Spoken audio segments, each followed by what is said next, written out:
जय हिंद दोस्तों, मैं रोहित मौर्य आप सभी का स्वागत करता हूं आपके अपने यूट्यूब चैनल विनवे इंस्टीट्यूट पे। तो दोस्तों, आज की इस बायोलॉजी की क्लास में हम कोशिका के बारे में पढ़ेंगे।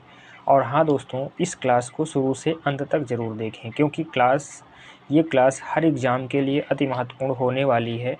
चाहे वो रेलवे का एग्ज़ाम हो, यूपीपी का हो, यूपीपीसीएस का हो, आरओ एआरओ का हो, इलाहाबाद हाई कोर्ट का हो, बिहार टीचर का हो, एवं कहने का मतलब है कि अन्य जितने सारे एग्ज़ाम हैं, कॉम्पिटिटिव एग्ज़ाम, सभी एग्ज़ामों के लिए ये क्लास महत्वपूर्ण होने वाली है।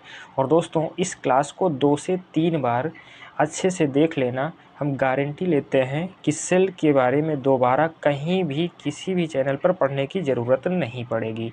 और हाँ दोस्तों, जो स्टूडेंट्स इस चैनल पर नए हैं वो चैनल को सब्सक्राइब करें और दोस्तों को ज़्यादा से ज़्यादा शेयर करें। तो दोस्तों, देर न करते हुए प्रारंभ करते हैं आज की बायोलॉजी की क्लास को, जिसमें हम पढ़ते हैं कोशिका के बारे में।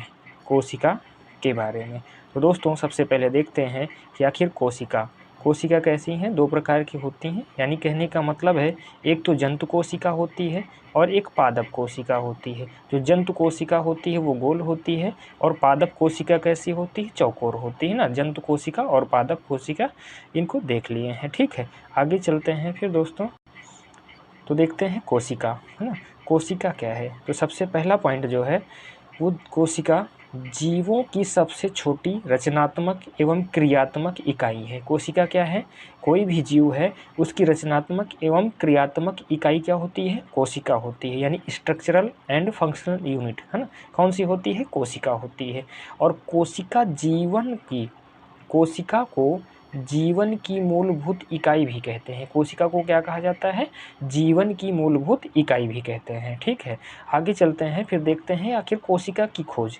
कोशिका की खोज किसने किया था, रॉबर्ट हुक ने। कोशिका की खोज किसने किया, रॉबर्ट हुक ने किया है। और कब किया था, 1665 ईस्वी में। कब किया था, 1665। तो पूछा जाए कोशिका की खोज किसने किया है, रॉबर्ट हुक ने।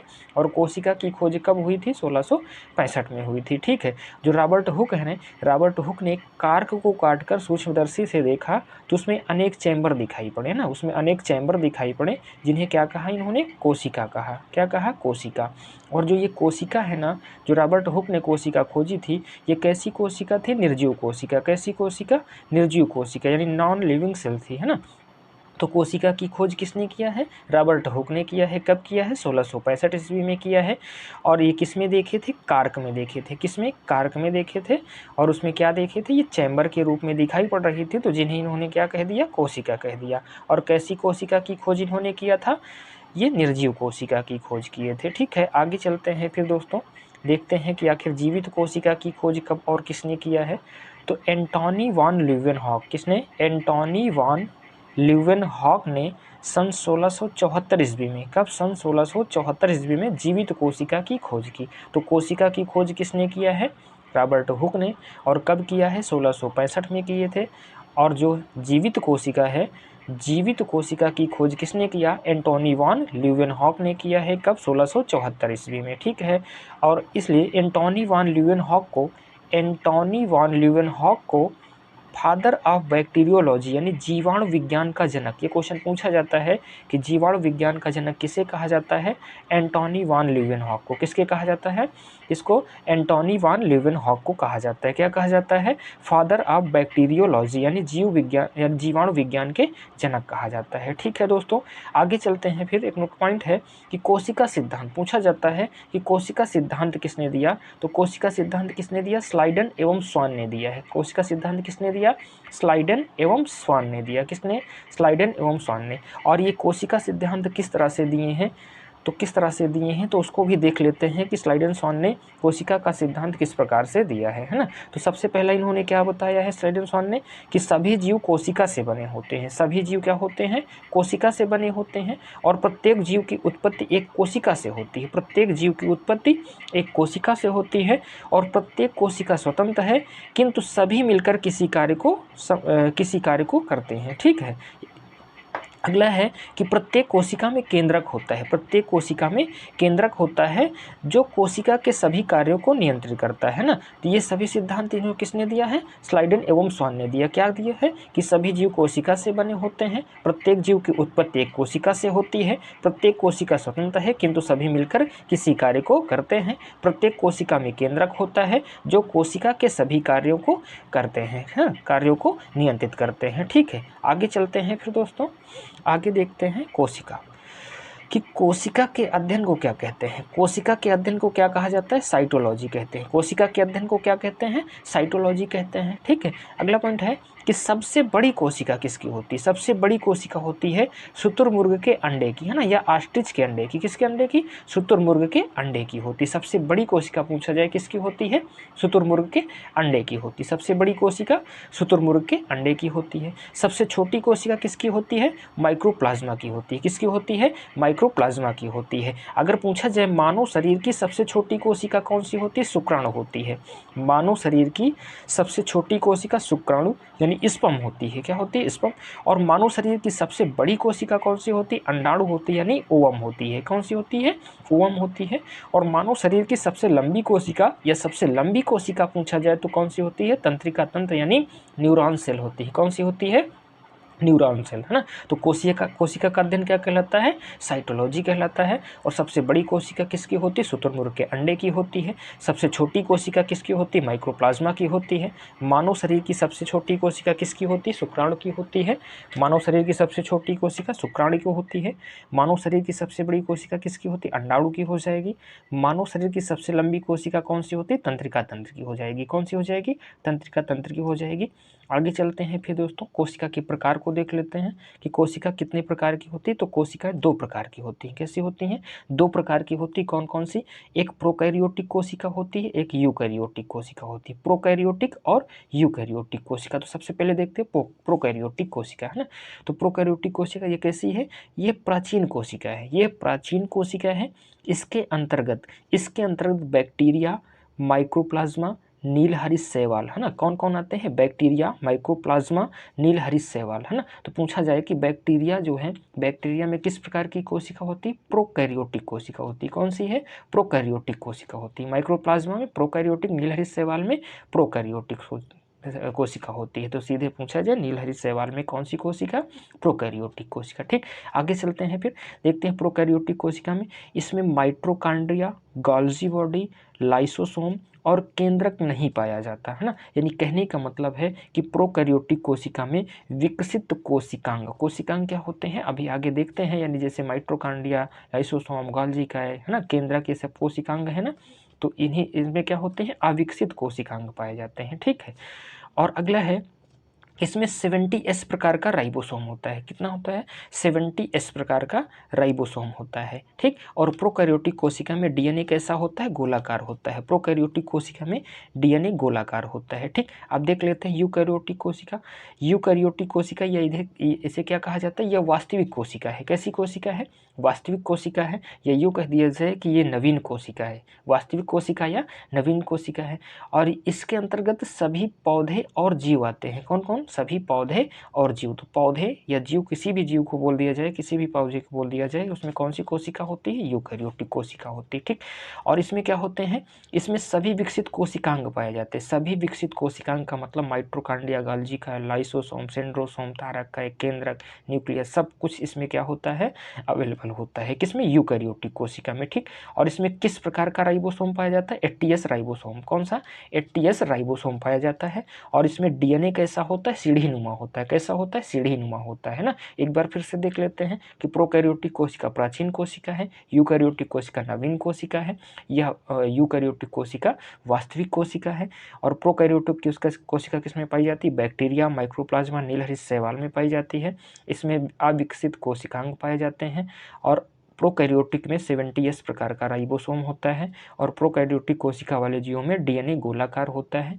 और यूकैरियोटिक कोशिका वाले में डीएनए कैसा होता है, सीढ़ी नुमा होता है। ठीक है दोस्तों, फिर आगे चलते हैं दोस्तों, आगे देखते हैं कोशिका, है ना।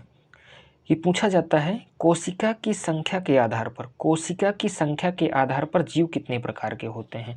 तो कोशिका की संख्या के आधार पर जीव 2 प्रकार के होते हैं। कैसे होते हैं? 2 प्रकार के, है ना। तो एक तो हो जाएगा एक कोशिकी और एक हो जाएगा बहुकोशिकी, यानी यूनिसेलुलर हो जाएगा और मल्टीसेलुलर हो जाएगा। ठीक है, एक कोशिकी और बहुकोशिकी, यानी जिनका शरीर केवल एक कोशिका से बना होता है, एक कोशिकी कहलाते हैं। जिनका शरीर एक कोशिका से एक कोशिकी कहलाते हैं। जैसे कौन कौन आ जाएगा? अमीबा, पैरामीशियम, यूग्लिना, है ना। ये कैसे हैं? एक कोशिकी जीव हैं। कैसे हैं? एक कोशिकी। कौन कौन? अमीबा, पैरामीशियम, यूग्लिना, है ना। और बहुकोशिकी देख लेते हैं कि बहुकोशिकी में कौन कौन आ जाएगा। तो जिनका शरीर अनेक कोशिकाओं से मिलकर बना होता है, जिनका शरीर अनेक कोशिकाओं से मिलकर बना होता है, उन्हें बहुकोशिकी को कहते हैं। क्या कहते हैं? बहुकोशिकी कहते हैं। जैसे कौन कौन आ जाएगा? मनुष्य आ जाएगा, मेढक आ जाएगा, मछली आ जाएगा, यानी आज जितने भी जीव जंतु देखे जाएंगे, है ना, उसमें कौन सा हो जाएगा? बहुकोशिकी हो जाएगा ना। तो पूछा जाए मानव किस प्रकार का जीव है? एक कोशिकी की बहुकोशिकी, तो कैसा हो जाएगा? बहुकोशिकी जीव है। कैसा है? बहुकोशिकी है। आगे चलते हैं दोस्तों, फिर देखते हैं कोशिका की संरचना। आखिर कोशिका की संरचना कैसी है? तो जो जंतु कोशिका होती है वो गोल होती है। जंतु कोशिका कैसी होती है? गोल होती है। और पादप कोशिका कैसी होती है? चौकोर होती है ना। पादप कोशिका कैसी होती है? चौकोर होती है। जो जंतु कोशिका है इसके अंतर्गत कौन कौन से उपकरण होते हैं? जैसे गाल्जिकाय होता है, अंतःप्रदव्य जालिका होती है, केंद्रक झिल्ली होती है, केंद्रक होता है, कोशिका द्रव्य होता है और अंतःप्रदव्य जालिका होती है, माइटोकॉन्ड्रिया होता है, राइबोसोम, लाइसोसोम, तारक केंद्र और प्लाज्मा झिल्ली होती है। ठीक है, इसमें कोशिका भित्ति नहीं होती है। ठीक, तो ये जंतु कोशिका हो जाएगी। और जो पादप कोशिका है इसमें देखो अंतःप्रदव्य जालिका, लाइसोसोम और उसके बाद कोशिका द्रव्य, हरित लवक पाया जाएगा, राइबोसोम भी होता है, कोशिका भित्ति इसमें होती है, माइटोकॉन्ड्रिया भी होता है और इसमें प्लाज्मा झिल्ली, केंद्रीय झिल्ली, गाल्जिकाय, केंद्रक, हरित लवक, है ना, ये सब किस में पाए जाएंगे? पादप कोशिका में पाए जाएंगे, है ना। ठीक, आगे चलते हैं फिर दोस्तों। ये कोशिका की संरचना हो जाएगी। जंतु कोशिका गोल और पादप कोशिका कैसी होती है? चौकोर होती है। ठीक है, आगे चलते हैं। अब देख लेते हैं पादप कोशिका और जंतु कोशिका। ठीक है, सबसे पहले पादप कोशिका को देखते हैं। इसमें कोशिका भित्ति पाई जाती है। पादप कोशिका में क्या होती है? कोशिका भित्ति पाई जाती है, जिसका निर्माण सेलुलोज से होता है। तो पादप कोशिका की कोशिका भित्ति किसकी बनी होती है? सेलुलोज की बनी होती है। ठीक है, और पादप कोशिका में हरित लवक पाया जाता है। पादप कोशिका में हरित लवक पाया जाता है। इसमें लाइसोसोम नहीं पाया जाता है ना। पादप कोशिका में लाइसोसोम नहीं पाया जाता। ठीक, और पादप कोशिका में रसधानी जो वक्केल्स होती है या रिक्तिकाएं होती हैं वो बहुत बड़ी पाई जाती है। ठीक है, बहुत बड़ी पाई जाती है। इसमें भोजन मंड के रूप में संचित रहता है। जो पादप कोशिका, इसमें भोजन किस रूप में? मंड के रूप में संचित रहता है। ठीक है, तो पादप कोशिका में क्या होती है? इसमें कोशिका भित्ति पाई जाती है जो सेलुलोज की बनी होती है। पादप कोशिका में हरित लवक पाया जाता है। पादप कोशिका में हरित लवक पाया जाता है और इसमें लाइसोसोम नहीं पाया जाता पादप कोशिका में। ठीक, पादप कोशिका में रसधानी पाई जाती है। रसधानी यानी वैक्यूल्स या रिक्तिकाएं।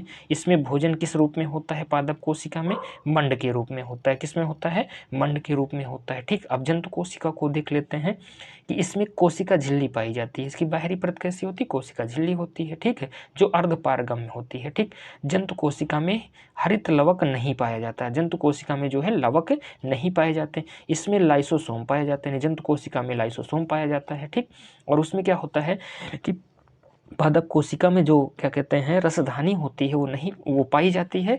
वो पाई जाती पादप कोशिका में और जंतु कोशिका में नहीं पाई जाती है। ठीक है, आगे चलते हैं। जंतु कोशिका में भोजन ग्लाइकोजन एवं वसा के रूप में संचित रहता है। किसके रूप में? ग्लाइकोजन एवं वसा के रूप में संचित रहता है। एक बार फिर से देख लेते हैं इसको कि पादप कोशिका में क्या होती है कि कोशिका भित्ति पाई जाती है, यानी पादप कोशिका की बाहरी परत किसकी बनी होती है? कोशिका भित्ति जो सेलुलोज की बनी होती है। ठीक, और जंतु कोशिका के बाहरी परत क्या होती है? कोशिका झिल्ली होती है जो अर्धपारगम्य होती है। ठीक, पादप कोशिका में हरित लवक पाया जाता है। जंतु कोशिका में हरित लवक नहीं पाया जाता और पादप कोशिका में लाइसोसोम नहीं पाया जाता है और जंतु कोशिका में लाइसोसोम पाया जाता है। और पादप कोशिका में जो रसधानी है, वक्यूल्स है या रिक्तिकाएं हैं, ये बहुत बड़ी पाई जाती हैं और जंतु कोशिका में रसधानी नहीं पाई जाती हैं। ठीक है, और जो पादप कोशिका है, पादप कोशिका में भोजन मंड के रूप में यानी स्टार्च के रूप में संचित रहता है। ठीक, और जंतु कोशिका में ग्लाइकोजन एवं वसा के रूप में संचित रहता है। ठीक है, तो आगे चलते हैं दोस्तों। फिर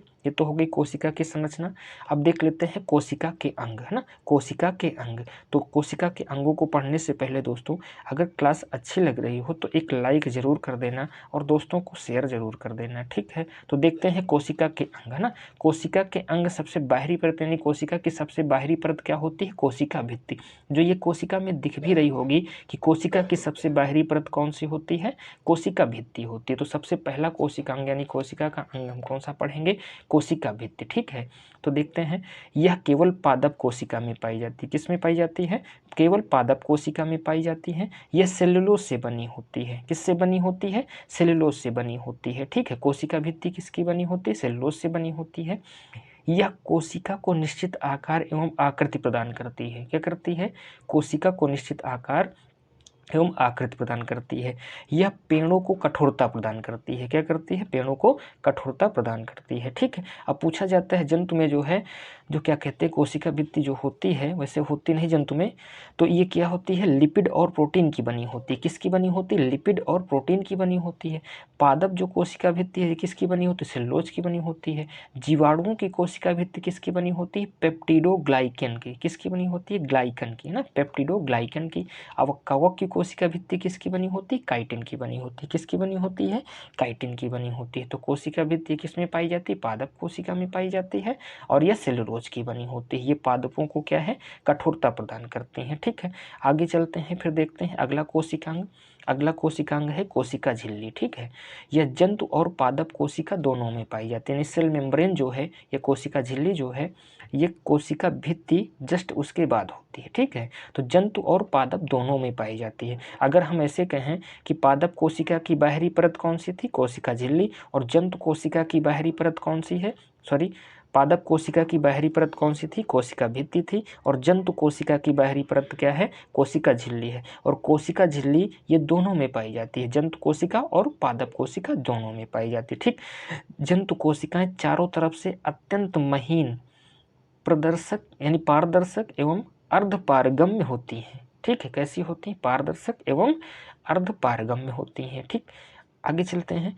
कोशिका की बाहरी और भीतरी परत, है ना, जो कोशिका है बाहरी और भीतरी परत प्रोटीन की तथा मध्यवर्ती परत फास्फोलिपिड की बनी होती है। किसकी बनी होती है? फास्फोलिपिड। जो कोशिका झिल्ली है उसकी बाहरी परत और भीतरी परत ये किसकी बनी होती है? प्रोटीन की बनी होती है।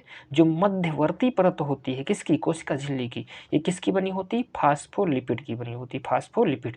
तो कोशिका झिल्ली की बाहरी और भीतरी परत किसकी? प्रोटीन की। और मध्यवर्ती परत किसकी बनी होती है? फास्फोलिपिड की बनी होती है। किसकी? फास्फोलिपिड की बनी होती है। आगे चलते हैं। इसका प्रमुख कार्य यानी किसका प्रमुख कार्य? कोशिका झिल्ली का प्रमुख कार्य है कोशिका के भीतर से बाहर जाने वाले पदार्थों का चयन करना है कि कौन से पदार्थ कोशिका से भीतर आएंगे यानी अंदर जाएंगे और कौन से बाहर जाएंगे। ये काम कौन करता है? कोशिका झिल्ली करती है। ठीक, आगे चलते हैं। कोशिका झिल्ली के अंदर एक रंगहीन पारदर्शी तथा लसलसा पदार्थ होता है जिसे क्या कहा जाता है? जीव द्रव्य कहा जाता है यानी प्रोटोप्लाज्म कहा जाता है। तो कोशिका झिल्ली के अंदर एक गाढ़ा रंगहीन और पारदर्शी तथा लसलसा पदार्थ क्या कहलाता है? जीव द्रव्य कहलाता है। क्या कहलाता है? जीव द्रव्य कहलाता है। तो ये तो बात हो गई किसकी? कोशिका झिल्ली की बात हो गई। ठीक, अगले कोशिकांग पे चलते हैं। अगला कोशिकांग कौन सा है? न्यूक्लियस यानी केंद्रक, है ना, जो इसमें दिख भी रहा होगा ये केंद्रस यानी न्यूक्लियस है। कौन सा है? न्यूक्लियस है। ठीक है, तो चलते हैं। तो पूछा जाए जो केंद्रक है, केंद्रक की खोज, केंद्रक यानी न्यूक्लियस की खोज किसने किया? रॉबर्ट ब्राउन ने। केंद्रक की खोज किसने किया? रॉबर्ट ब्राउन ने। कब किया? 1831 में। कब किया है? 1831 में रॉबर्ट ब्राउन ने केंद्रक की खोज यानी न्यूक्लियस की खोज किया। किसमें? कोशिका में। कोशिका में केंद्रक की खोज किसने किया है? रॉबर्ट ब्राउन ने किया है। ठीक, आगे चलते हैं। प्रत्येक कोशिका में एक ही केंद्रक होता है। जितनी सारी कोशिकाएं हैं शरीर में उसमें एक ही केंद्रक होता है यानी प्रत्येक कोशिका में कितने केंद्रक होते हैं? एक केंद्रक होता है। ठीक, और जो केंद्रक होता है न्यूक्लियस होता है उसके कितने भाग होते हैं? 4 भाग होते हैं। कितने होते हैं? 4 भाग होते हैं। तो पहला कौन सा हो जाएगा? केंद्रक कला, न्यूक्लियर मेम्ब्रेन। क्या हो जाएगा? न्यूक्लियर मेम्ब्रेन हो जाएगा। और उसके बाद केंद्रक द्रव्य यानी न्यूक्लियोप्लाज्म हो जाएगा। और क्या होगा? केंद्रिका, न्यूक्लियोलस। क्या हो जाएगा? न्यूक्लियोलस हो जाएगा यानी केंद्रिका। और चौथा कौन सा हो जाएगा? क्रोमैटिन धागा। कौन सा हो जाएगा? क्रोमैटिन धागा। तो कितने भाग होते हैं केंद्रक के? 4 भाग होते हैं। केंद्रक के कितने भाग? 4। एक तो केंद्रक कला, एक केंद्रक द्रव्य, एक केंद्रिका, एक क्रोमेटिन धागे। ठीक है। अगला पॉइंट है कि कोशिका यानी केंद्रक को कोशिका का दिमाग कहते हैं। केंद्रक को कोशिका का दिमाग अब क्यों कहते हैं?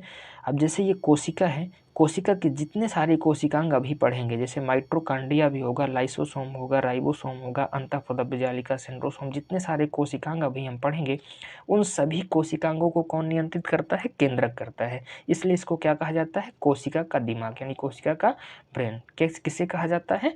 केंद्रक को कहा जाता है। क्यों कहा जाता है? क्योंकि ये सभी कोशिकांगों को नियंत्रित करता है। ठीक है। तो अब जो केंद्रक है, केंद्रक के जो 4 भाग हैं, केंद्रक कला, केंद्रक द्रव्य, केंद्रिका, क्रोमेटिन धागे, इनके बारे में थोड़ा सा देख लेते हैं। तो कोशिका जो केंद्रक है, रॉबर्ट ब्राउन किसने खोजा था? रॉबर्ट ब्राउन 1831 में खोजा था। ठीक है। तो देखते हैं एक एक भाग को। तो सबसे पहले देखते हैं केंद्रक कला। जो केंद्रक का पहला पार्ट है वो कौन सा हो जाएगा? केंद्रक कला। ठीक है। ये प्लाज्मा झिल्ली की भांति दोहरी झिल्ली की बनी होती है एवं केंद्रक के चारों ओर आवरण बनाती है। जो केंद्रक होता है उसके चारों ओर जो है ये क्या करती है? आवरण बनाती है। ठीक है। और ये क्या है? यह लाइकोप्रोटीन से बनी होती है। तो पूछा जाता है केंद्रक कला किससे बना होता है? लाइकोप्रोटीन से। किससे बना होता है? लाइकोप्रोटीन से बना होता है। ठीक है। आगे चलते हैं फिर। यह केंद्रक तथा कोशिका द्रव्य के बीच पदार्थों के आवागमन को नियंत्रित करता है। तो केंद्रक और कोशिका द्रव्य के बीच आवागमन को कौन नियंत्रित करता है? केंद्रक कला नियंत्रित करता है। कौन? केंद्रक कला। ये किसका बना होता है? लाइकोप्रोटीन की बनी होती है। किससे? लाइकोप्रोटीन से। और ये करता क्या है कि केंद्रक तथा कोशिका द्रव्य के बीच पदार्थों का आवागमन नियंत्रित करता है। ठीक है। आगे चलते हैं, दूसरा पार्ट देख लेते हैं। इसका दूसरा भाग है केंद्रक द्रव्य। क्या हो जाएगा? केंद्रक द्रव्य यानी न्यूक्लियोप्लाज्म हो जाएगा। केंद्रक के मैट्रिक्स को क्या कहते हैं? केंद्रक के मैट्रिक्स को केंद्रक द्रव्य या केंद्रक रस या कैरियोलिम्फ कहते हैं। ध्यान देना कि केंद्रक के मैट्रिक्स को क्या कहते हैं? केंद्रक द्रव्य या केंद्रक रस या कैरियोलिम्फ कहते हैं। क्या कहते हैं? कैरियोलिम्फ कहते हैं। ठीक। आगे चलते हैं। यह न्यूक्लियोप्रोटीन का बना होता है। किसका बना होता है? न्यूक्लियोप्रोटीन का बना पारदर्शी कोलाइडी तरल पदार्थ होता है जो केंद्रक कला से घिरा होता है। किससे घिरा होता है? केंद्रक कला से घिरा होता है। ठीक। कौन घिरा होता है? केंद्रक द्रव्य। ठीक। आगे चलते हैं। इसमें एंजाइम, खनिज, लवण और आरएनए, राइबोसोम आदि पाए जाते हैं। किसमें? केंद्रक द्रव्य में। क्या क्या पाए जाते हैं? एंजाइम, खनिज लवण, आरएनए और राइबोसोम। ये किसमें पाए जाते हैं? केंद्रक द्रव्य में। ये केंद्रक द्रव्य क्या है? न्यूक्लियोप्रोटीन है। किसका बना होता है? न्यूक्लियोप्रोटीन का बना होता है। और केंद्रक के मैट्रिक्स को केंद्रक द्रव्य, केंद्रक रस या कैरियोलिम्फ कहते हैं। ठीक है। अगला पार्ट देख लेते हैं केंद्रक का। अगला कौन सा हो जाएगा? तीसरा भाग हो जाएगा। देखते हैं केंद्रिका। क्या हो जाएगा? केंद्रिका, है ना। तो तीसरा पार्ट केंद्रक का कौन सा हो जाएगा? केंद्रिका हो जाएगा। तो केंद्रिका की खोज किसने किया? केंद्रक की खोज किसने किया है? रॉबर्ट ब्राउन ने। लेकिन केंद्रिका की खोज किसने किया? फोंटाना ने किया है। किसने? फोंटाना ने किया है। कब? 1781 ईस्वी में फोंटाना ने। केंद्रक की खोज रॉबर्ट ब्राउन और केंद्रिका की खोज फोंटाना ने किया। किसने? फोंटाना ने किया। कब किया है? 1781 में। ठीक है। और बोमेन ने, एक बोमेन है, बोमेन ने 1840 ईस्वी में। कब? 1840 ईस्वी में इसे न्यूक्लियोलस कहा। क्या कहा? न्यूक्लियोलस। क्या? न्यूक्लियोलस कहा। किसे कहा? केंद्रिका को। केंद्रिका को क्या कहा? न्यूक्लियोलस नाम दिया। किसने? बोमेन ने। तो पूछा जाता है केंद्रिका की खोज किसने? फोंटाना ने। और न्यूक्लियोलस नाम किसने दिया? बोमेन ने दिया। किसने दिया? बोमेन ने दिया। ठीक। और जो केंद्रिका होती है, केंद्रिका में 85% क्या होती? प्रोटीन होती है। ये याद रखना है कि केंद्रिका में कितने परसेंट प्रोटीन? 85% यानी 85% प्रोटीन होती है, 10% आरएनए होता है और 5% डीएनए होता है। किसमें? केंद्रिका में। केंद्रिका में 85% प्रोटीन, 10% आरएनए तथा 5% डीएनए होता है। ठीक है। आगे चलते हैं। फिर देखते हैं चौथा पार्ट कौन सा हो जाएगा? क्रोमेटिन धागे। कौन सा हो जाएगा? क्रोमेटिन धागे। तो केंद्रक का चौथा पार्ट कौन सा हो जाएगा? क्रोमेटिन धागे। केंद्रक का सर्वाधिक महत्वपूर्ण भाग क्या होता है? क्रोमेटिन होता है। कौन होता है? क्रोमेटिन होता है। ठीक। जो रासायनिक दृष्टि से न्यूक्लियोप्रोटीन है। क्या है? न्यूक्लियोप्रोटीन। क्रोमेटिन धागे क्या है? न्यूक्लियोप्रोटीन हो जाएगा। ठीक। जो न्यूक्लिक अम्ल और क्षारीय प्रोटीन से बना होता है। क्रोमेटिन धागा किससे बना होता है? न्यूक्लिक अम्ल और क्षारीय प्रोटीन से, न्यूक्लिक अम्ल और क्षारीय प्रोटीन से बना होता है। आगे चलते हैं, जो क्षारीय प्रोटीन है ना, ये विशेष रूप से क्या होती है, हिस्टोन प्रोटीन होती है। कैसी होती है, हिस्टोन प्रोटीन होती है, जो क्षारीय अमीनो अम्ल से बनी होती है। ठीक है, जो क्रोमेटिन धागे होते हैं इन्हें ही क्या कह दिया जाता है, गुणसूत्र, है ना। जो केंद्रक के अंदर क्रोमेटिन धागे होते हैं इन्हीं को क्या कह देते हैं, गुणसूत्र कह देते हैं। ठीक है, तो इतना कुछ केंद्रक के बारे में याद रखेंगे। तो कितने पार्ट होते हैं, केंद्रक के 4 पार्ट होते हैं। ठीक है, तो आगे चलते हैं, अगला कोशिकांग देखते हैं, माइटोकॉन्ड्रिया। कौन सा हो जाएगा, माइटोकॉन्ड्रिया हो जाएगा। तो सबसे पहले पूछा जाता है कि माइटोकॉन्ड्रिया की खोज किसने किया। तो माइटोकॉन्ड्रिया की खोज कोलिकर ने किया। कब किया, 1880 ईस्वी में।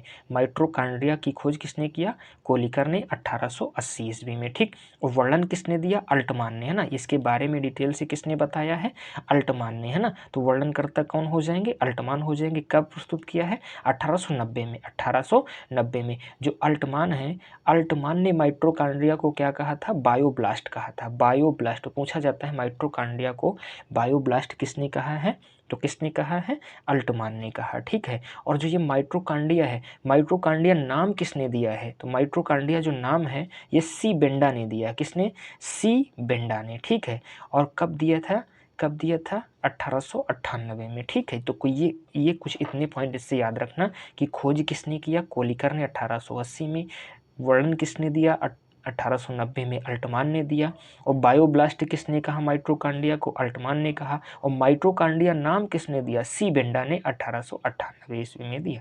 अब आगे चलते हैं, माइटोकॉन्ड्रिया के बारे में और बहुत सारी बातें जान लेते हैं। तो देखते हैं कि माइटोकॉन्ड्रिया में क्या होती है, ऑक्सी श्वसन की क्रिया होती है। कौन सी क्रिया होती है, ऑक्सी श्वसन की क्रिया। अब ये ऑक्सी श्वसन की क्रिया क्या है, जैसे हम सब लोग श्वसन करते हैं तो श्वसन में ऑक्सीजन कहाँ जाती है, फेफड़ों में। ठीक है, फेफड़ों में जाती है, तो फेफड़ों में जो है वायु पहुंचती है कहाँ पर, वायुकोष्ठ में, यानी एल्वियोली या कोपिकाओं में। फेफड़ों में कोपिकाएं पाई जाती हैं, वहीं पर ऑक्सीजन पहुंचता है। तो वहां से ब्लड के माध्यम से कहाँ पहुंचेगा, ये माइटोकॉन्ड्रिया में ना। ब्लड ले जाके ऑक्सीजन को कहाँ छोड़ेगा, माइटोकॉन्ड्रिया में। ठीक है, तो माइटोकॉन्ड्रिया में ऑक्सीजन की उपस्थिति में कौन सा ऑक्सी श्वसन की क्रिया होती है, कौन सी होती है, ऑक्सी श्वसन। और जब ऑक्सी श्वसन की क्रिया होती है, ऐसे कह दें आंतरिक श्वसन कह दें, तो ऑक्सी श्वसन की क्रिया जब होती है तो उसके दौरान कौन सा चक्र चलता है, क्रेब्स चक्र, है ना। क्रेब्स चक्र चलता है, और जब क्रेब्स चक्र चलता है तो 38 एटीपी यानी 38 एटीपी बनते हैं, और जैसे ही 38 एटीपी बन जाते हैं तो माइटोकॉन्ड्रिया के अंदर क्या बन जाता है, ग्लूकोज बन जाता है। क्या बनेगा, ग्लूकोज। फिर से देखना कि ऑक्सी श्वसन की क्रिया माइटोकॉन्ड्रिया में हुई, उसके दौरान क्रेब्स चक्र चलेगा। क्रेब्स चक्र के दौरान क्या होगा, 38 यानी 38 एटीपी बनेंगे, और 38 एटीपी बनने के बाद क्या बन जाता है, एक ग्लूकोज बन जाता है। और ये सबको पता है कि ग्लूकोज से क्या मिलती है, एनर्जी मिलती है। क्या मिलती है, एनर्जी मिलती है। तो ऑक्सी श्वसन हुआ, क्रेब्स चक्र चला, 38 एटीपी बने, ग्लूकोज बन गया, एनर्जी मिल गई। अब ये बताओ, जैसे माइटोकॉन्ड्रिया, अब यहाँ पे ग्लूकोज बना, एनर्जी मिल गई, तो माइटोकॉन्ड्रिया को क्या कहा जा सकता है, एनर्जी कहाँ से मिलती है, पावर हाउस से मिलती है कि नहीं, ऊर्जा कहाँ से मिलती है, पावर हाउस से।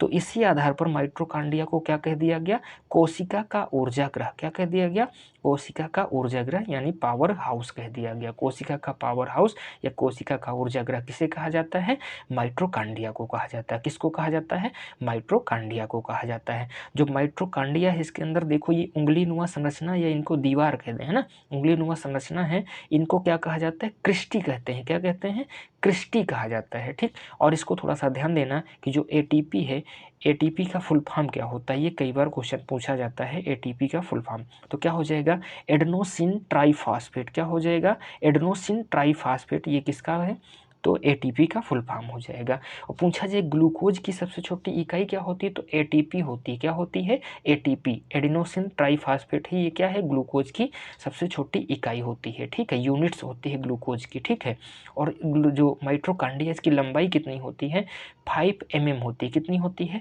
5 mm होती है। मोटाई कितनी होती है, 60 एंगस्ट्राम यानी 60 एंगस्ट्राम होती है मोटाई माइटोकॉन्ड्रिया की। और इसका व्यास कितना होता है, 0.2 mm से 2 mm तक इसका क्या होता है, व्यास होता है। ठीक है, तो ये इतने कुछ पॉइंट माइटोकॉन्ड्रिया से याद रखना। माइटोकॉन्ड्रिया की खोज किसने किया? कोलिकर ने किया। वर्णन किसने दिया? अल्टमान ने दिया। और माइटोकॉन्ड्रिया को बायोब्लास्ट किसने कहा? अल्टमान ने कहा। और माइटोकॉन्ड्रिया नाम किसने दिया है? तो किसने नाम दिया है? Benjamin Benda. किसने? सी बेंडा ने इसका माइटोकॉन्ड्रिया नाम दिया। एटीपी का फुल फॉर्म क्या होता है? एडेनोसिन ट्राइफॉस्फेट होता है। ऑक्सीश्वसन की क्रिया कहाँ पर होती है? माइटोकॉन्ड्रिया में होती है। क्रेब्स साइकिल कहाँ चलती है? क्रेब्स चक्र कहाँ होता है? माइटोकॉन्ड्रिया में। क्रेब्स चक्र के दौरान कौन सा? 38 एटीपी बनते हैं। 38 एटीपी से ग्लूकोज बन जाता है। ग्लूकोज से ही क्या मिलती है? एनर्जी मिलती है। यहाँ पर थोड़ा सा और याद रखना कि जो क्रेब्स चक्र होता है, क्रेब्स चक्र के लिए ऑक्सीश्वसन के लिए कौन सी गैस आवश्यक होती है? O2 यानी ऑक्सीजन आवश्यक होती है। और जैसे क्रेब्स चक्र चलता है ना, 38 एटीपी बन जाते हैं, ग्लूकोज बन जाता है, एनर्जी मिल जाती है, तो कौन सी गैस मुक्त होती है? CO2 मुक्त होती है। कौन सी? CO2 यानी कार्बन डाइऑक्साइड गैस मुक्त होती है ना। यही फिर हम श्वसन के द्वारा शरीर से बाहर छोड़ते हैं, ठीक है, यानी श्वसन के द्वारा बाहर छोड़ा जाता है ना। तो क्रेब्स चक्र के लिए आवश्यक गैस कौन सी हो जाएगी? ऑक्सीजन हो जाती है। और कौन सी गैस मुक्त होती है क्रेब्स चक्र के दौरान? तो CO2 गैस मुक्त होती है, ठीक। तो उम्मीद करते हैं कितनी बातें अच्छे से क्लियर हो गई होंगी। तो आगे चलते हैं, अगला कोशिकांग देखते हैं। अगला कोशिका का अंग कौन सा हो जाएगा? गाल्जी बॉडी या गाल्जी काय। कौन सा हो जाएगा? गाल्जी काय, ठीक। और गाल्जी काय की खोज पूछा जाता है किसने किया है? कैमिनो गाल्जी ने। गाल्जी काय की खोज किसने किया है? कैमिनो गाल्जी ने, ठीक है। और कब किया है? 1898 ईस्वी में। कब? 1898 ईस्वी में, ठीक है। और गाल्जी काय को लाइपोकांड्रिया भी कहते हैं। लाइपोकांड्रिया किसे कहते हैं? गाल्जी काय को। लाइपोकांड्रिया गाल्जी काय को ही कहा जाता है, ठीक। और पौधों में जो गाल्जी काय होता है इसको डिक्टियोसोम कहते हैं। डिक्टियोसोम तो पूछा जा सकता है, लाइपोकांड्रिया किसे कहते हैं? गाल्जी काय को। और डिक्टियोसोम किसे कहता है, कहा जाता है? तो पौधों में जो है गाल्जी काय को डिक्टियोसोम कहा जाता है। क्या कहा जाता है? डिक्टियोसोम कहा जाता है, ठीक। आगे चलते हैं। ये नील शैवाल जीवाणुओं माइकोप्लाज्मा को छोड़कर अन्य सभी जीवधारियों में पाए जाते हैं। ये किन में नहीं पाए जाते हैं? गाल्जी काय नीलहरित शैवाल में, जीवाणुओं में, माइकोप्लाज्मा में, यानी इनको छोड़कर सभी जीवधारियों में गाल्जी काय पाया जाता है, ठीक। इनका प्रमुख कार्य क्या होता है? इनका प्रमुख कार्य विभिन्न पदार्थों यानी एंजाइमों का श्रवण करना है। विभिन्न पदार्थों यानी एंजाइमों का श्रवण करना है, ठीक है। अब इसे और किस नाम से जाना जाता है? तो गाल्जी काय को कोशिका का ट्रैफिक पुलिस कहा जाता है। गाल्जी काय को कोशिका का ट्रैफिक पुलिस कहा जाता है। अब जैसे ये विभिन्न पदार्थों या एंजाइमों का श्रवण करता है, तो श्रवण किस लिए करेगा? विभिन्न कोशिकांगों तक पहुंचाएगा। और पहुंचाने का कौन, या ट्रैफिक को कंट्रोल करने का काम कौन करता है? पुलिस करती है, ट्रैफिक पुलिस करती है। तो उसी आधार पर इसको क्या कर दिया गया? कोशिका का ट्रैफिक पुलिस कह दिया गया, ठीक है। तो गाल्जी काय की खोज कैमिनो गाल्जी ने किया है। और इसे क्या कहा जाता है? लाइपोकांड्रिया कहा जाता है। पौधों में इसे डिक्टियोसोम कहा जाता है। और ये किस में नहीं पाया जाता? नीलहरित शैवाल में, जीवाणुओं में, माइक्रोप्लाज्मा में नहीं पाया जाता है। तो कोशिका का ट्रैफिक पुलिस किसे कहते हैं? गाल्जी काय को कहते हैं, या गाल्जी बॉडी को कहा जाता है, ठीक है। आगे चलते हैं, अगला कोशिकांग है रसधानी। कौन सा हो जाएगा? रसधानी यानी वैक्यूल्स, है ना, वैक्यूल्स यानी रसधानी। ये सिर्फ पादप कोशिका में पाई जाती है। किस में पाई जाती है? पादप कोशिका में पाई जाती है। यह एक झिल्ले से घिरी होती है जिसे टोनोप्लास्ट कहते हैं। टोनोप्लास्ट तो पूछा जाता है, रसधानी जिस झिल्ले से घिरी होती है उसे क्या कहा जाता है? टोनोप्लास्ट कहा जाता है। टोनोप्लास्ट क्या है? ये जो रसधानी है उसके चारों ओर का आवरण जो है ये किसका होता है? टोनोप्लास्ट, ठीक। रसधानी में एक प्रकार का द्रव्य पाया जाता है जिसे कोशिका रस कहते हैं। क्या कहते हैं? कोशिका रस कहते हैं। और रसधानी है, जो रसधानी में क्या होता है? कोशिका रस में क्या होता है? जल, खनिज लवण तथा कार्बोहाइड्रेट पाया जाता है। क्या क्या? जल, खनिज लवण और कार्बोहाइड्रेट पाया जाता है। किसमें? रसधानी यानी इसे कोशिका रस में, ठीक है। अगर ऐसे क्वेश्चन पूछा जाए कि कोशिका के अंदर जल का संचय करके कौन रखता है, तो कौन रखता है? रसधानी यानी वैक्यूल्स करता है। कौन करता है? रसधानी यानी वैक्यूल्स करता है। आगे चलते हैं, अगला कोशिकांग है तारक काय। कौन सा हो जाएगा? तारक काय यानी सेंट्रोसोम हो जाएगा। तारक काय यानी सेंट्रोसोम, है ना, तारक काय सेंट्रोसोम। इसकी खोज किसने किया? बोबेरी ने किया। किसने किया? बोबेरी ने किया, ठीक है। तारक काय की खोज किसने किया? बोबेरी ने किया। ये सिर्फ किस में पाई जाती है? जंतु कोशिका में पाई जाती है। तारक काय किस में पाई जाती है? जंतु कोशिका में। ये दिख रहा भी होगा, ये कैसा है? तारक काय है, ठीक है। यह क्या करता है? ये कोशिका विभाजन में सहायक होता है। किसमें? कोशिका विभाजन में सहायक होता है, ठीक है। और अगला चलते हैं, ये केंद्रक के समीप पाई जाती है। जो दो बेलनाकार रचनाएं हैं जिन्हें तारक केंद्र कहा जाता है, ये कहाँ पाई जाती है? केंद्रक के पास पाई जाती हैं। ये इनका आकार कैसा होता है? बेलनाकार होता है, ठीक है। और प्रत्येक तारक केंद्र एक महीन स्वच्छ आवरण यानी किससे? सेंट्रोस्फेयर में लिपटा होता है। तो पूछा जा सकता है तारक का या सेंट्रोसोम का जो बाहरी आवरण है इसे क्या कहा जाता है? सेंट्रोस्फेयर कहा जाता है। क्या कहा जाता है? सेंट्रोस्फेयर कहा जाता है, ठीक है। सेंट्रोस्फेयर का मुख्य कार्य क्या है? कोशिका का विभाजन करना, है ना। कोशिका के विभाजन के समय स्प्लिंडर फाइबर का निर्माण करना, है ना। अभी आगे कोशिका विभाजन पढ़ेंगे अगली क्लास में। तो कोशिका विभाजन के समय क्या? स्प्लिंडर फाइबर का निर्माण करना है, ठीक है। और ये तारक का प्रोकैरियोटिक कोशिका में सेंट्रोसोम नहीं पाया, यानी ये जो सेंट्रोसोम या तारक का है ये प्रोकैरियोटिक कोशिका में नहीं पाया जाता। तो सीधे से कहा जाए प्रोकैरियोटिक की खोज किसने किया है? बोबेरी ने किया है। और इसका कार्य क्या है? कोशिका का विभाजन करना या नई कोशिका का निर्माण करना है, ठीक है। आगे चलते हैं, फिर अगले कोशिकाओं को देख लेते हैं। अगला है अंतःप्रदव्य जालिका। कौन सा हो जाएगा? इंडोप्लाज्मिक रेटिकुलम यानी अंतःप्रदव्य जालिका हो जाएगा। इसकी खोज किसने किया? के.आर. पोर्टर ने। किसने? के.आर. पोर्टर ने 1945 में किया। अंतःप्रदव्य जालिका की खोज किसने किया? के.आर. पोर्टर ने 1945 में किया, ठीक है। और यह जंतु एवं पादप दोनों में पाई जाती है, यानी अंतःप्रदव्य जालिका जंतु कोशिका और पादप कोशिका दोनों में पाई जाती है, ठीक है। इसका मुख्य कार्य क्या होता है? वसा यानी फैट, कार्बोहाइड्रेट और प्रोटीन का निर्माण करना है या संश्लेषण करना है, ठीक है। तो अंतःप्रदव्य जालिका क्या बनाता है? वसा बनाता है, कार्बोहाइड्रेट बनाता है और कुछ मात्रा में प्रोटीन बनाता है, ठीक। और जो अंतःप्रदव्य जालिका यानी इंडोप्लाज्मिक रेटिकुलम है ये दो प्रकार की होती है। कौन कौन सी होती है? एक तो स्मूथ इंडोप्लाज्मिक रेटिकुलम हो जाएगी और एक रफ, है ना, रफ इंडोप्लाज्मिक रेटिकुलम। तो पहले स्मूथ को देख लेते हैं। इसमें राइबोसोम नहीं पाया जाता। किसमें? स्मूथ इंडोप्लाज्मिक रेटिकुलम में राइबोसोम नहीं पाया जाता। ये वसा और कार्बोहाइड्रेट का निर्माण करते हैं। तो कौन सा अंतःप्रदव्य जालिका यानी इंडोप्लाज्मिक रेटिकुलम जो है वसा और कार्बोहाइड्रेट का निर्माण करता है? तो कौन सा? स्मूथ इंडोप्लाज्मिक रेटिकुलम करता है, ठीक। और रफ वाला क्या करता है? रफ इंडोप्लाज्मिक रेटिकुलम ये कोशिका में प्रोटीन का निर्माण करता है। तो प्रोटीन का निर्माण कौन सा इंडोप्लाज्मिक रेटिकुलम करता है? Rough endoplasmic reticulum. तो इंडोप्लाज्मिक रेटिकुलम इसकी खोज किसने किया है? के.आर. पोर्टर ने किया है। और ये जंतु एवं पादप दोनों में पाई जाती है। ये किसका निर्माण करती है? वसा, कार्बोहाइड्रेट और कुछ मात्रा में प्रोटीन का निर्माण करती है। ये दो प्रकार की होती है, स्मूथ और रफ। स्मूथ जो है वसा और कार्बोहाइड्रेट का निर्माण करती है और रफ किसका करती है? ये कोशिका और प्रोटीन का निर्माण करती है, ठीक है। आगे चलते हैं, फिर अगले कोशिकांग को देख लेते हैं। अगला कोशिकांग कौन सा? राइबोसोम हो जाएगा। तो राइबोसोम कुछ इस प्रकार की इसकी संरचना है राइबोसोम। तो राइबोसोम की खोज किसने किया? ई.जी. पैलाडे ने। किसने किया है? ई.जी. पैलाडे ने की है। यह जंतु और पादप दोनों में पाई जाती है। राइबोसोम क्या होता है? जंतु एवं पादप दोनों में पाई जाती हैं। यह सबसे छोटा कोशिकांग है। पूछा जाए सबसे छोटा कोशिकांग कौन सा होता है? राइबोसोम होता है। सबसे छोटा कोशिकांग राइबोसोम होता है कोशिका के अंदर, ठीक। अगला है, ये राइबोन्यूक्लिक एसिड यानी आरएनए नामक अम्ल व प्रोटीन के बने होते हैं। किसके? आरएनए से और प्रोटीन के बने होते हैं, ठीक है। इसका प्रमुख कार्य क्या है? राइबोसोम का प्रमुख कार्य क्या है? प्रोटीन का निर्माण करना है। प्रोटीन का निर्माण करना है। अब राइबोसोम प्रोटीन का निर्माण करता है तो इसलिए इसे क्या कह दिया जाता है? प्रोटीन की फैक्ट्री। तो प्रोटीन की फैक्ट्री किसे कहते हैं? राइबोसोम को कहते हैं। प्रोटीन की फैक्ट्री राइबोसोम को। प्रोटीन की खोज किसने किया? ई.जी. पैलाडे ने। जंतु पादप दोनों में पाया जाता है। ये राइबोसोम सबसे छोटा कोशिकांग होता है। इसमें आरएनए और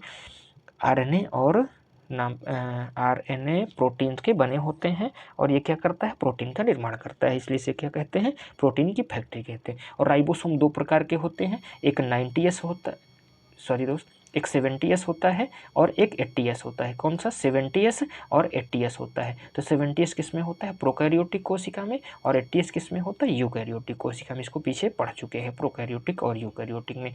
अगले कोशिकांग की बात करें तो अगला हो जाएगा लाइसोसोम, है ना। तो लाइसोसोम की खोज किसने किया है? डी दुबे ने। किसने किया है? डी दुबे। लाइसोसोम के खोजकर्ता कौन है? डी दुबे हैं, ठीक है। और इसी लाइसोसोम की खोज के लिए 1974 में डी दुबे को नोबेल पुरस्कार प्रदान किया गया। कब? डी दुबे को 1974 में नोबेल पुरस्कार दिया गया। किस लिए दिया गया? लाइसोसोम की खोज के लिए, ठीक। और लाइसोसोम का मुख्य कार्य क्या है? कोशिका में विभिन्न पदार्थों का पाचन करना, है ना। कोशिका के अंदर कोई भी वेस्ट पदार्थ जितना हुई होता है उसको सब कौन पचा देता है, लाइसोसोम पचा देता है। तो लाइसोसोम को क्या कहा जाता है, आत्मघाती थैली या आत्महत्या की थैली, या ऐसे कहा जाए सुसाइड बैग, या ऐसे सीधे कह दिया जाता है कि कोशिकाओं की आत्महत्या की थैली किसे कहते हैं, लाइसोसोम को कहते हैं। किसको कहते हैं, लाइसोसोम को कहते हैं, ठीक। और लाइसोसोम का निर्माण कौन करता है, एक गाल्जी काय अथवा अंतःप्रोद्रव्य जालिका करता है। कौन, गाल्जी काय और अंतःप्रोद्रव्य जालिका करता है, गाल्जी काय और अंतःप्रोद्रव्य जालिका। तो लाइसोसोम की खोज किसने किया, डी दुबे ने किया है। और लाइसोसोम को और क्या कहा जाता है, यह आत्महत्या की थैली, कोशिका की आत्महत्या की थैली कहा जाता है, ठीक। आगे चलते हैं फिर दोस्तों, आगे देख लेते हैं अगला कोशिकांग कौन सा हो जाएगा, लवक यानी प्लास्टिड हो जाएगा। कौन सा हो जाएगा, लवक यानी प्लास्टिड हो जाएगा, लवक यानी प्लास्टिड, ठीक है। तो लवक की खोज किसने किया है, लवक की खोज हैकल ने किया। कब किया, 1865 में। लवक यानी प्लास्टिड की खोज किसने किया, हैकल ने। और लवक शब्द किसने दिया, प्लास्टिड शब्द किसने दिया, WS सिम्पर ने। किसने दिया, WS सिम्पर ने। और लवक प्रायः पादप कोशिका में पाए जाते हैं, ये जंतु कोशिका में नहीं पाए जाते। ये रंग के आधार पर 3 प्रकार के होते हैं। कितने प्रकार के, 3 प्रकार के। कौन कौन से, एक तो हरित लवक हो जाएगा, एक वर्णी लवक हो जाएगा, एक अवर्णी लवक हो जाएगा। कौन कौन से हो जाएंगे, हरित लवक, वर्णी लवक, अवर्णी, है ना। इसी को हरित लवक को क्लोरोप्लास्ट कहते हैं, वर्णी लवक को क्रोमोप्लास्ट कहते हैं, अवर्णी लवक को ल्यूकोप्लास्ट कहते हैं। हरित लवक यानी पादप में जितना पार्ट हरा होता है, जैसे तना होता है और पत्तियां जितनी हरी होती है, उसमें हरित लवक पाए जाते हैं। वर्णी लवक ये क्या होते हैं, ये रंगीन फूल, फल और सब्जियों में पाए जाते हैं, ठीक है। और वर्णी लवक क्या होता है, जहाँ पर सूर्य का प्रकाश नहीं पहुँच पाता है वहाँ पर अवर्णी यानी ल्यूकोप्लास्ट पाया जाता है, जैसे जड़ों में पाया जाता है और फलों के आंतरिक भाग में। तो लवक की खोज किसने किया, हैकल ने। लवक शब्द किसने दिया, WS सिम्पर ने दिया है। लवक किस में पाए जाते हैं, पादप कोशिका में। ये 3 प्रकार के होते हैं, कौन से, क्लोरो, क्रोमो और ल्यूकोप्लास्ट होते हैं, ठीक। आगे चलते हैं, फिर देख लेते हैं इन्हीं को थोड़ा सा, हरित लवक, है ना, हरित लवक के बारे में। तो यह पादपों में भोजन का निर्माण करता है। हरित लवक क्या करता है, पादपों में भोजन का निर्माण करता है। यह पत्ती तथा तनों में पाया जाता है, ठीक है। हरित लवक को पादप कोशिका का ऊर्जागृह या रसोई घर कहते हैं। खाना कहाँ बनता है, रसोई घर में, इसलिए इसको क्या कह देते हैं, रसोई घर कहते हैं, ठीक। पत्तियों का हरा रंग क्लोरोफिल के कारण होता है। किसके कारण होता है, पत्तियों का रंग क्लोरोफिल के कारण हरा होता है, ठीक। क्लोरोफिल में कौन सी धातु पाई जाती है, मैग्नीशियम धातु पाई जाती है। क्लोरोफिल में मैग्नीशियम धातु पाई जाती है। हरित लवक सूर्य के प्रकाश की सहायता से प्रकाश संश्लेषण की क्रिया यानी फोटोसिंथेसिस की क्रिया द्वारा भोजन का निर्माण करते हैं, ठीक है। और प्रकाश संश्लेषण की जो प्रकाशित भाग की क्रिया है वो क्लोरोप्लास्ट के ग्रेना में, जो क्लोरोप्लास्ट है इसका ये ग्रेना होता है, यहाँ पर होते। तो क्वेश्चन पूछा जाता है प्रकाश संश्लेषण की प्रकाशित भाग की क्रिया क्लोरोप्लास्ट के कहाँ पर होती है, ग्रेना में होती है। अप्रकाशित भाग की क्रिया कहाँ होती है, स्ट्रोमा में होती है, ठीक। ग्रेना और स्ट्रोमा, ठीक है, ये ऐसे कुछ याद रखना। और हरे पेड़ पौधे श्वसन में कौन सी गैस ग्रहण करते हैं, ऑक्सीजन, है ना, श्वसन में ऑक्सीजन ग्रहण करते हैं। और प्रकाश संश्लेषण के समय कार्बन डाइऑक्साइड ग्रहण करते हैं। क्या करते हैं, कार्बन डाइऑक्साइड गैस ग्रहण करते हैं, ठीक है। श्वसन में ऑक्सीजन और प्रकाश संश्लेषण में कार्बन डाइऑक्साइड गैस ग्रहण करते हैं, ठीक है। तो हरित लवक क्या करता है, पादपों में भोजन का निर्माण करता है या पत्ती तथा तनों में पाया जाता है। पादप कोशिका का रसोई घर किसे कहते हैं या ऊर्जा ग्रह किसे कहते हैं, हरित लवक को कहा जाता है। पत्तियों का हरा रंग किसके कारण होता है, क्लोरोफिल के कारण होता है। और इसमें कौन सी धातु होती है, मैग्नीशियम धातु पाई जाती है। और प्रकाश संश्लेषण की क्रिया द्वारा पेड़ पौधे अपना भोजन बनाते हैं। और प्रकाश संश्लेषण प्रकाशित भाग की प्रक्रिया कहाँ पर होती है, ये क्लोरोप्लास्ट के ग्रेना में होती है। अप्रकाशित भाग की क्रिया कहाँ होती है, स्ट्रोमा में। पेड़ पौधे श्वसन में कौन सी गैस ग्रहण करते हैं, ऑक्सीजन ग्रहण करते हैं। और प्रकाश संश्लेषण के दौरान कौन सी गैस, ये कार्बन डाइऑक्साइड ग्रहण लेते हैं, ठीक। आगे चलते हैं, फिर देखते हैं वर्णी लवक। जो वर्णी लवक है यानी क्रोमोप्लास्ट है, ये किसमें, फूल, फल और सब्जियों को रंग प्रदान करता है, ठीक। जैसे पूछा जाता है टमाटर है, ये किसके कारण लाल दिखाई पड़ता है, लाइकोपिन के कारण। किसके कारण, लाइकोपिन के कारण। और गाजर जो है ये किसके कारण, कैरोटीन के कारण लाल दिखाई पड़ती है। जो हल्दी है ये किसके कारण, कुरकुमिन के कारण। किसके कारण, कुरकुमिन नामक जो क्लोरोप्लास्ट है उसके कारण होता है। वो पत्तियों का पीला रंग किसके कारण, कैरोटीन के कारण। किसके कारण, कैरोटीन के कारण। चुकंदर जो है लाल दिखाई पड़ता है किसके कारण, बीटानॉन के कारण। किसके कारण, बीटानॉन के कारण। और फलों का पीला, है ना, फलों का पीला रंग किसके कारण होता है? ज़िंथोफिल के कारण। किसके कारण होता है? ज़िंथोफिल के कारण। और मिर्च जो लाल होती है ये किस कारण होती है? कैरेप्थ्रेसिन के कारण। किसके कारण? कैरेप्थ्रेसिन के कारण। इनको कुछ ऐसे ही याद रखेंगे। टमाटर लाइकोपिन, गाजर कैरोटीन, हल्दी कुरकुमिन, पत्तियों का पीला रंग कैरोटीन, चुकंदर बिटानॉन, फलों का पीला रंग ज़िंथोफिल और मिर्च कैरेप्थ्रेसिन हो जाएगा। ठीक, आगे चलते हैं, फिर देख लेते हैं आवर्णी लवक को यानी ल्यूकोप्लास्ट को। यह रंगहीन लवक होता है। कैसा होता है? रंगहीन लवक होता है। यह जड़ तथा फलों के आंतरिक भाग में पाया जाता है। ठीक, और आवर्णी लवक क्या करता है? भोजन का संग्रह करता है। ठीक है, भोजन निर्माण कौन करता है?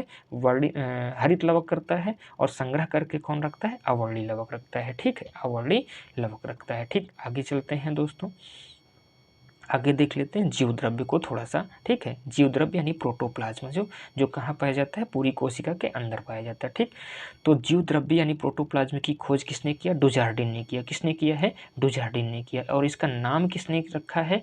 पुरकिंजे ने। नाम किसने रखा? जीव द्रव्य पुरकिंजे ने इसका नाम रखा है। ठीक, और कोशिका द्रव्य कितने होते हैं? वो जीव द्रव्य कितने होते हैं? 2 प्रकार के होते हैं। एक तो हो जाएगा कोशिका द्रव्य यानी साइटोप्लाज्म, यानी पूरी कोशिका में जो लिक्विड भरा होगा उसे साइटोप्लाज्म कहेंगे। और फिर दूसरा केंद्रिका द्रव्य, जो केंद्रक के अंदर भरा होगा न्यूक्लियोप्लाज्म, है ना, तो उसे क्या कहेंगे? केंद्रिका द्रव्य कहेंगे। यानी पूरी कोशिका के अंदर कोशिका द्रव्य, केंद्रक के अंदर केंद्रिका द्रव्य। ठीक है, आगे चलते हैं। यह एक तरल गाढ़ा पदार्थ होता है। ठीक, और सभी जैविक क्रियाएं इसी द्रव्य के अंदर होती हैं। पूछा जाता है कि कोई भी जीव है उसकी सभी जैविक क्रियाएं किस में होती हैं? जीव द्रव्य में होती हैं। किस में होती हैं? जीव द्रव्य में होती हैं। ठीक, और एक पॉइंट याद रखना कि जो जीव द्रव्य है, जीव द्रव्य को जीवन का भौतिक आधार किसने कहा है? जूलियस हेक्सले ने कहा। किसने? जूलियस हेक्सले ने। तो जीव द्रव्य की खोज किसने किया? डुजार्डिन ने किया है। नामकरण किसने किया? पुरकिंजे ने किया है। और जीव द्रव्य कितने प्रकार के? 2 प्रकार के, कोशिका द्रव्य, केंद्रिका द्रव्य। और ये क्या है? तरल गाढ़ा पदार्थ होता है। और इसको जीव द्रव्य को जीवन का भौतिक आधार किसने कहा है? जूलियस हेक्सले ने कहा। किसने कहा है? जूलियस हेक्सले ने कहा है। आगे चलते हैं। तो दोस्तों आज की क्लास यहीं तक रहेगी।